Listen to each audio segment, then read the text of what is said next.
حامد رضا صاحب وہ بازی لے گئے, ہم دیکھتے رہ گئے. یہ پاکستان تحریک انصاف کے ساتھ حامد رضا صاحب کہیں یہی تو نہیں کچھ ہو گیا ہے؟ چونکہ تمام تر اختلاف کے باوجود آپ سن رہے ہیں کہ بار بار ناصر بٹ صاحب بھی کہہ رہے ہیں, ان کی گورنمنٹ بھی یہی کہہ رہی ہے کہ جی جو مسودہ ہے پارلیمانی کمیٹی سے اس اتفاق رائے ہو گیا اس پہ. بسم اللہ الرحمن الرحیم. بہت شکریہ پارس. دیکھیں, سب سے پہلے تو میں چونکہ اسپیشل کمیٹی کا خود ممبر ہوں جی, گزشتہ اور گزشتہ سے پیوستہ آج نہیں گئے تھے نا؟ آج نہیں میں گیا. دو جو اجلاس ہوئے تھے ان کی نیکسٹ ڈیٹ صرف اس لیے ڈالی گئی تھی کہ ہم جو مولانا صاحب کا مسودہ ہے ہم بات چیت صرف اس مسودے کے اوپر کر رہے ہیں. حکومتی مسودہ تو ہمارے لیے پہلے بھی ناقابل قبول تھا, آج بھی ناقابل قبول. مولانا صاحب کا جو ہے وہ قابل قبول ہے. مولانا صاحب کے مسودے کے اوپر بات چیت ہو رہی تھی. کل جب اجلاس ہوا تو یہ بتایا گیا وہاں پر خورشید شاہ صاحب کو جو چیئرمین ہیں اسپیشل کمیٹی کے, کہ پی ٹی آئی کے ڈیلیگیشن کی, ان کے اتحادیوں کے ڈیلیگیشن کی مولانا صاحب سے آج ملاقات ہوگی, تو آپ میٹنگ اس کے بعد رکھیں. 3 بجے انہوں نے اسپیشل کمیٹی کا اجلاس بلایا, 3 بجے ہی ہمارے ڈیلیگیشن کی مولانا صاحب کے ساتھ ملاقات تھی.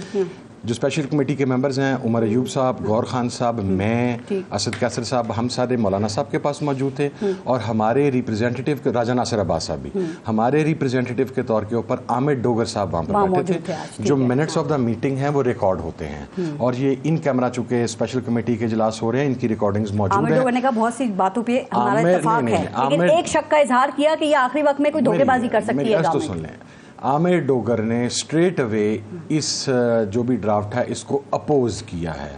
عامر ڈوگر نے کہا ہے کہ جب تک ایز پر کمٹمنٹ میری ساری لیڈرشپ جو مولانا کے پاس بیٹھی ہے وہ مجھے کو ڈائریکشن جاری نہیں کرتی, اور وہ ہمارے ساتھ ان کانٹیکٹ ہے. نہیں, میرے پاس عامر ڈوگر ہمیں اس مسودے کو میں اپوز کرتا ہوں. میرے پاس عامر ڈوگر کی آفیشیل اسٹیٹمنٹ ہے, انہوں نے ابھی فلور آف دا ہاؤس کہا ہے. ابھی میں نیشنل اسمبلی سے ہو کے آ رہا ہوں, انہوں نے فلور آف دا ہاؤس کا. اچھا چلیں, دوسری بات میں آپ کو بتا دیتا ہوں. جے یو آئی کی جو کامران مرزا صاحب ہمارے ساتھ موجود تھے مولانا کے گھر, اور ان کی جو ریپرزینٹیٹیو ہیں ہماری بہن جو شاہدہ صاحب ایم این اے ہیں, وہ بھی اس وقت جب انہوں نے اپروو کیا ہے تو اس میٹنگ کے اندر موجود نہیں تھی. وہ نماز پڑھنے کے لیے گئی ہوئی تھی, وہ وہاں پر موجود نہیں تھی. So let it be very clear کہ کوئی یونانیمسلی یہ اپروو نہیں ہوا. لیکن آپ کے عامر ڈوگر صاحب نے کہا کہ یہ مسودہ اچھا ہے اور میں اس پہ اتفاق کرتا ہوں. عرفان صدیقی صاحب یہ بات کر رہے ہیں, نون لیگ کے جو سینیٹر میرے. اچھا, مجھے آپ ایک بات ہے, میں ایک بات میں آپ کے سامنے بیٹھ کے کر رہا ہوں, اور ایک میرے بیہاف پہ کوئی اور بندہ بات کر رہا ہے, اس کی بات زیادہ ریلائبل ہوگی یا میری زیادہ ریلائبل؟ پھر وہ غلط بیانی کر رہے ہیں نا, اس کا مطلب آپ کی بات آپ جس نے بھی کیا وہ غلط بیانی کر رہا ہے, چونکہ عامر ڈوگر نے on floor of the house اس بات کو کلیریفائی کر دیا. ابھی آدھا گھنٹہ پہلے کر کے ہٹے, ہم نکال کے دیکھیں. پھر انہوں نے باہر میڈیا میں ایک بات کی ہے, اور جس وقت وہ یہ بات کر رہے تھے he was in contact with us, ہم مولانا صاحب کے پاس بیٹھے ہوئے تھے. یہ ہوگی ایک چیز. دوسری بات, میں ڈے فرسٹ سے اسپیشل کمیٹی میں یہ بات اٹھاتا ہوں, جے یو آئی ایف بھی راضی نہیں تھی. جے یو آئی ایف نے وہاں پر اسے ووٹ نہیں کیا اس وقت, چونکہ ہماری موجودگی میں بتایا گیا ہے کہ جے یو آئی ایف کی جو نمائندہ تھی ہماری بہن ایم این اے تھی, وہ نماز کے لیے گئی ہوئی تھی جس وقت یہ اپروو ہوا ہے. She was not there. اور دوسرے ممبر جو کامران مرزا صاحب ہیں وہ ہمارے ساتھ میٹنگ میں تھے. یہ ایک چیز کلیئر ہوگی. دوسری کیوں کہا کہ متفقہ منظور ہو گیا ہے, یہ تو رٹ لگائی ہوئی ہے انہوں نے اس بات. یہ خدا جانے اب کیوں کہا, اب یہ مسودہ منظور ہو گیا ہے پارلیمانی کمیٹی ہماری طرف سے. میں ابھی بھی آپ کو کلیئر کر کے بتا رہا ہوں, ہمارے مذاکرات مولانا صاحب کے ساتھ ہیں, مولانا صاحب کے مسودے کے اوپر ہے.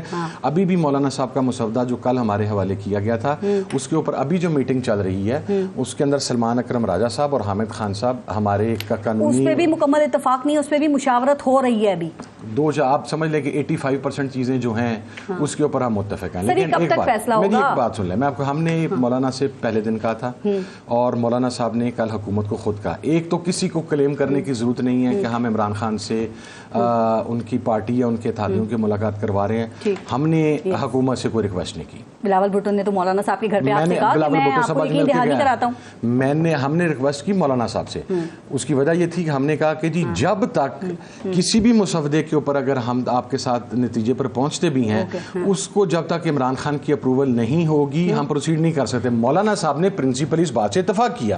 مولانا صاحب نے کہا کہ یہ بالکل آپ کا حق ہے, وہ بانی چیئرمین ہے تحریک انصاف کا, اس کی اپروول کے بعد بغیر آپ کر بھی نہیں سکتے. حامد صاحب, اب اگر ملاقات ہوتی ہے جیسا کہ انہوں نے کہا کہ جی وہ یقین دہانی کرا کر گئے ہیں, جتنا آپ خان صاحب کو جانتے ہیں, آپ کو لگتا ہے کہ خان صاحب اس مسودے کے اوپر منظور کریں گے, ان کے لیے قابل قبول ہوگا کہ چیف جسٹس کی جو پرائیورٹی پرنسپل ہے, وہ سینیورٹی پرنسپل ہے سوری, اس کو ختم کرنا, پھر 3 ججز کا جو بینچ ہے وہ پینل وہ بننا, اس کے بعد وہ موٹو کا اختیار ختم کرنا, اور پھر آئینی بینچ کا قیام.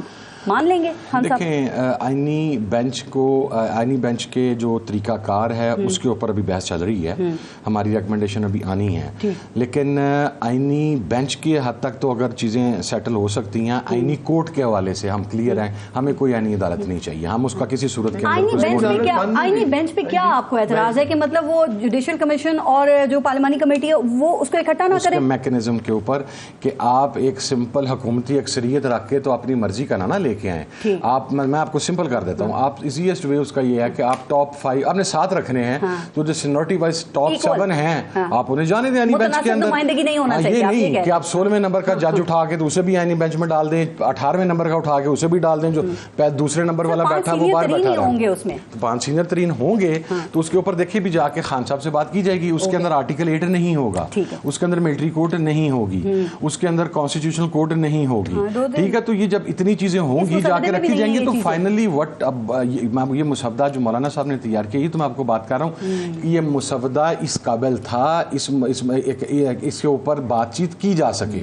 جو حکومتی مسودہ انیشلی ہمارے ساتھ شیئر کیا گیا تھا، میں چونکہ آن اوتھ ہوں میں بتا نہیں سکتا، وہ مسودہ کسی کے پیروں سے زمین نکالنے کے لیے تو استعمال ہو سکتا ہے، وہ ڈسکشن کے لیے نہیں اسٹارٹ ہو سکتا. جس پہ یہ کہہ رہے ہیں اتفاق ہو گیا، اس مسودے میں بھی یہ سب نہیں ہے جو آپ نے عامر ڈوگر صاحب بھی اس میں بیٹھے تھے، سب نے اتفاق کیا. نہیں، عامر ڈوگر صاحب نے سارے اتفاق نہیں کیا. عامر ڈوگر صاحب نے میں نے بھی بتایا کہ انہوں نے فلور آف دا ہاؤس اس کی عدالت نہیں ہے، وہی میں کہہ رہی ہوں اس مسودے میں بھی یہ چیزیں نہیں ہیں حامد رضا صاحب. ہاں، لیکن ہم ابھی تک ویٹ کر رہے ہیں نا جی، خان صاحب سے ملاقات ہو جائے، کیونکہ کل ہمارے پاس ایک اطلاع یہ بھی تھی کہ سجی دکھا کے کھبی نہ مار دیں. اچھا، وہی دیکھا کہ میں نے بات کی اور چیز کوئی اور آ جائے. تو آپ سمجھتے ہیں کہ یہ مسودہ آخری وقت میں تبدیل ہو سکتا ہے؟ مجھے آپ یہ بات بتائیں کہ JUIF کا جو موجودہ حکومت کے ساتھ مولانا فضل الرحمان اپوزیشن میں بیٹھے ہوئے ہیں، لیکن جس طریقے سے حکومتی جماعتیں مولانا صاحب کے ساتھ ایک ان کا احترام کرتی ہیں، ان کا ادب کرتی ہیں، ان کے ساتھ ویل کنیکٹڈ ہیں، اگر وہ مولانا صاحب کے اوپر ان کے ساتھ مذاکرات کر رہی تھی، بات چیت کر رہی تھی، تو کیا مولانا فضل الرحمان صاحب کے MNA اور سینیٹرز کو اٹھانے کی آپ کو کوئی اور وجہ سمجھ میں آتی ہے؟ لیکن یہ آپ کا کیا شک ہے سر؟ مجھے بتائیں، حکومت جو ہے وہ پارلیمانی کمیٹی اور جو کابینہ میں مسودہ رکھے گی، منظور کروائے گی، وہی تو پیش کرے گی نا. یہ کیسا شک ہے آپ کا؟ نہیں، یہ پہلے بھی ایک مرتبہ ہو چکا ہے. آج کامران مرزا صاحب نے کوٹ کیا ہوا ہے، کامران مرزا صاحب نے، کہ انہوں نے ایک مسودہ تھا جو سینٹ کے حوالے سے تھا، وہ جب انہوں نے تیار کیا تو وہ کچھ اور تھا، جو پیش ہو گیا وہ کچھ اور تھا. یہ آئینی ترمیم کا تھا. ہاں جی.